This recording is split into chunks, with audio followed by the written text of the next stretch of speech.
राम राम आप सभी को। कैसे हैं आप सब? आई विश आप सब बहुत अच्छे होंगे। थंबनेल देख के आप लोग समझ ही गए होंगे कि आज हम किस टॉपिक पे बात करने वाले हैं। और अगर आपके पास भी कोई हॉरर किस्सा है जो कि आप मेरे साथ शेयर करना चाहें, तो यहाँ पे मेरे इंस्टाग्राम का हैंडल आ रहा होगा, डिस्क्रिप्शन में लिंक है। आप लोग मुझे इंस्टाग्राम पे फॉलो कर सकते हैं और अपना किस्सा मेरे साथ शेयर कर सकते हैं। तो टाइम को और ज़्यादा वेस्ट ना करते हुए सीधा वीडियो को स्टार्ट करते हैं।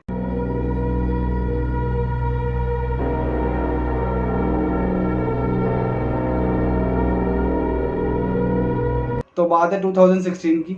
मेरे और मेरे दोस्तों का विंटर वेकेशन स्टार्ट हो गया था 25 दिसंबर टू 1 जनवरी। और हमने सोचा कि कहीं घूमने चलते हैं और हमने डिसाइड किया कि हम लोग जयपुर जाएंगे। तो 27 दिसंबर की रात को मैं और मेरा दोस्त प्रशांत, भूपिंदर, आलोक और संजय हम लोग जयपुर के लिए निकल गए।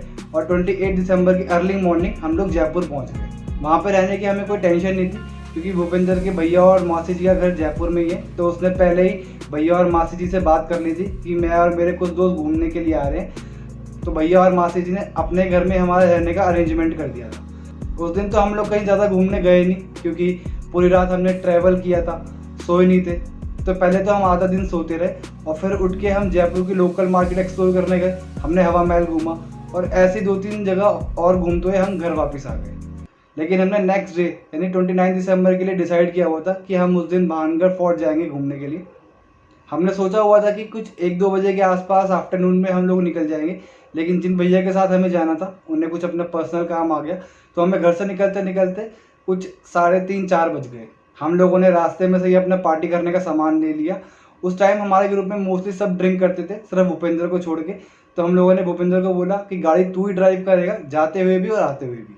कुछ 5:30 पौने 6 बजे के आसपास हम भानगढ़ फोर्ट पहुँचे। और वहाँ की जो लास्ट टाइमिंग है वो 5:30 बजे की है। पहले तो गार्ड ने हमें एंट्री देने से मना कर दिया। तो जो भैया हमारे साथ गए थे उन्होंने भूपेंद्र के भैया का नाम लिया, तो हमें एंट्री मिल गई, क्योंकि भैया की थोड़ी अप्रोच चलती है वहाँ पे। हमने पूरा फोर्ट घूमा, बहुत मस्ती करी। ये कुछ फ़ोटोज़ हैं वहाँ की। और उसके बाद हम भानगढ़ फोर्ट के हाईएस्ट पॉइंट पे जाके बैठ गए और हमने वहाँ पे अपने पार्टी करनी स्टार्ट कर दी। कुछ 7:30 बजे के आसपास भूपेंद्र ने बोला कि मैं बहुत ज़्यादा थका हुआ हूँ, मुझे नींद आ रही है, तो मैं गाड़ी में जा रहा हूँ सोने के लिए, और तुम लोग भी जल्दी फ्री होके आ जाना, फिर घर के लिए निकलते हैं। कुछ 8:30 पौने 9 बजे के आसपास हमने सोचा कि थोड़ा रेस्ट करते हैं, उसके बाद गाड़ी की तरफ चलेंगे और घर के लिए निकलेंगे। लेकिन अचानक हम सबकी आंख लग गई और मैंने सपने में देखा कि मैं किसी एक रूम में बंद हूँ। मेरे सामने एक लाल साड़ी में औरत चल के आ रही है, जिसके बाल खुले हुए हैं, उसका मुंह पूरा जला हुआ है, आधे मुंह पे जली हुई स्किन है और आधे मुंह पे स्कल दिखाई दे रहा है। और वो हंसते हुए मेरी तरफ आ रही है, और जैसे वो मेरे पास आई मेरी नींद टूट गई। मैंने देखा कि भूपेंद्र हम सबको उठा रहा था कि उठो भाई, लेट हो गए काफ़ी ज़्यादा, हमें घर चलना है। हम लोग उठे, गाड़ी में बैठे और घर की तरफ निकल गए। हम थोड़ा सा आगे चले थे कि संजय ने बोला कि गाड़ी रोको, मुझे टॉयलेट जाना है। वो गया और 5 मिनट बाद वापस आ गया। और जो भानगढ़ फोर्ट गए हैं उन्हें पता होगा कि भानगढ़ फोर्ट पहुंचने के लिए हमें कुछ 2-3 गांव क्रॉस करने पड़ते हैं। जो रोड है वो 1 वे रोड है, और राइट और लेफ्ट दोनों साइड सिर्फ खेत ही खेत है। हम थोड़ा सा आगे चले थे कि हमारी गाड़ी का टायर पंचर हो गया, और उस रोड पे हमारे अलावा और कोई नहीं था, और दूर दूर तक हमें लग भी नहीं था कि कोई मैकेनिक मिलेगा। तो हम लोगों ने खुद ही टायर चेंज कर दिया और हम लोग घर पहुंच गए। घर पहुंच के हम लोगों ने खाना खाया, और जो हमारा रूम था हम उस रूम में चले गए सोने के लिए। संजय रूम में जाते ही सो गया, और हम लोग ऐसे ही बैठ के बात कर रहे थे। तो मैंने उन लोगों को अपने ड्रीम के बारे में बताया। लेकिन शॉकिंग बात ये थी कि जो ड्रीम मैंने देखा था वैसे ड्रीम बाकी सबने भी देखा था, लेकिन अपने अपने वर्जन में। उसके बाद हम लोग भी सो गए, क्योंकि नेक्स्ट डे हम लोगों ने 30 दिसंबर के लिए हमने डिसाइड किया हुआ था कि हम लोग मेहंदीपुर बालाजी जाएंगे दर्शन करने के लिए।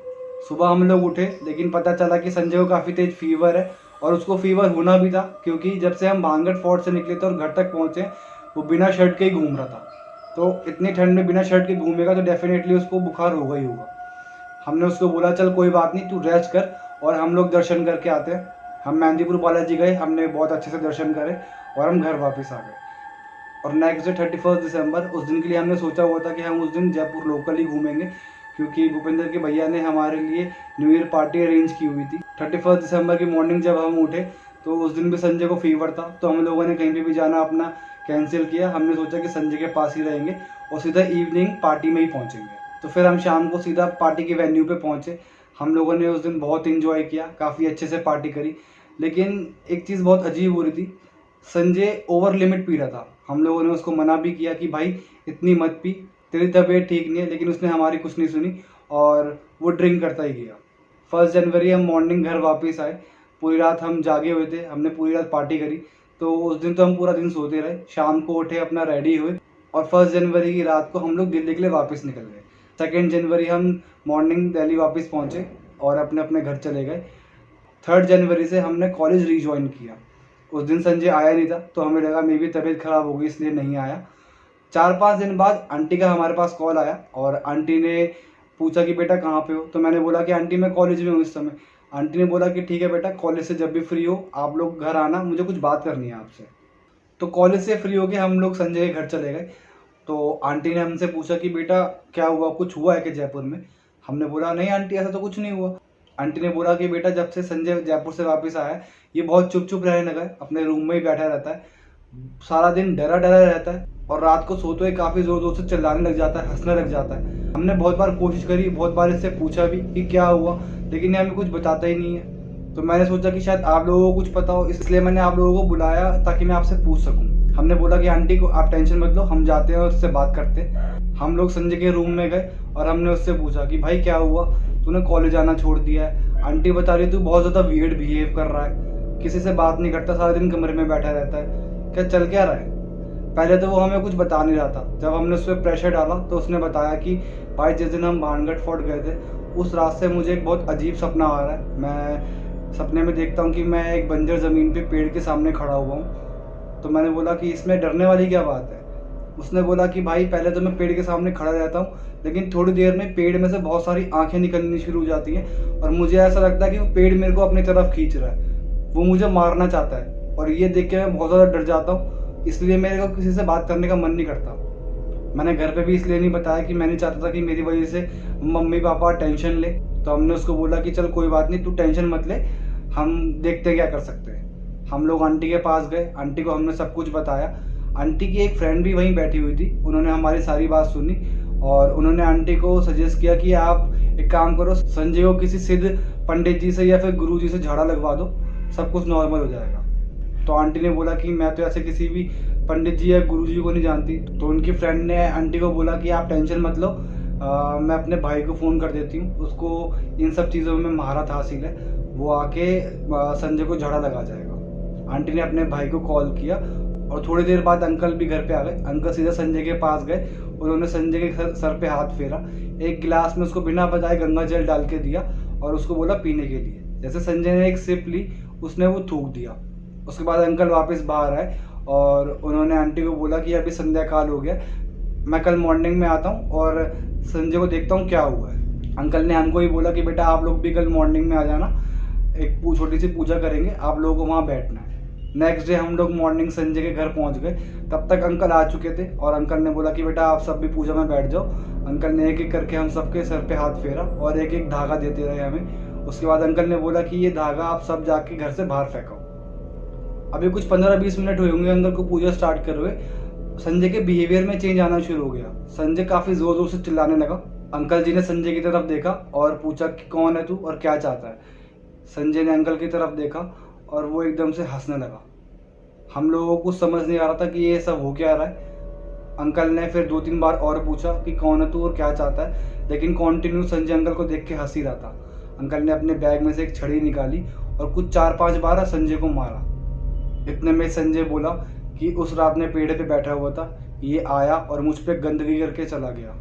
मुझे बहुत गुस्सा आया, तभी मैं इसके पीछे पड़ गया। अब मैं अपनी बेइज्जती का इससे बदला लेके जाऊंगा। तो अंकल ने बोला कि बच्चा है, भूले भटके से गलती हो गई, इसको क्षमा कर दे और जहाँ से आया तू चला जा वापस। लेकिन संजय अंकल को देख के हंसता ही रहा, उसने कोई रिप्लाई नहीं दिया अंकल की बात का। तो अंकल ने एकदम से संजय के ऊपर सिंदूर फेंका और गरम गरम तेल फेंक दिया। ऐसा करते ही संजय एकदम से अनकॉन्शियस हो गया और वो बेहोश हो गया। उसकी पैंट भी गीली हो गई थी। कुछ 10-15 मिनट के बाद अंकल ने संजय के ऊपर पानी छिड़क के उसको उठाया और दोबारा उन्होंने गिलास में गंगा जल डाला और संजय को बोला पीने के लिए। इस बार संजय ने पूरा गिलास पी लिया। फिर अंकल ने संजय की मम्मी को बोला कि इसने जो ये कपड़े पहने हुए हैं ये और जो ये कपड़े जयपुर लेके गया था, ये सारे के सारे घर से बाहर ले जाके जला दीजिए, संजय अब एकदम नॉर्मल है।